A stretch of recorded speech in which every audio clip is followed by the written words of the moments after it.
Hey guys, today I'll be unboxing the IQOO Z3 5G. Let's get started. On the front, you can see the IQOO branding and on the side, IQOO Z3 5G.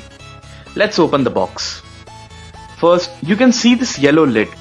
Inside the lid, we have a SIM ejector tool and documentation like important information and warranty card, quick start guide.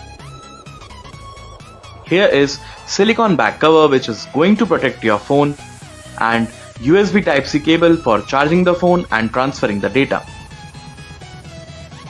Here we have IQOO Z3 5G premium looking phone.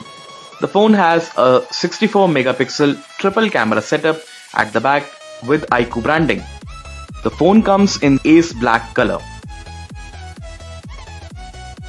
Next, we have a 2-pin wall charger with 30 watts of fast charging. So guys, that's all you get inside the IQOO Z3 5G box. Thank you so much for watching this video.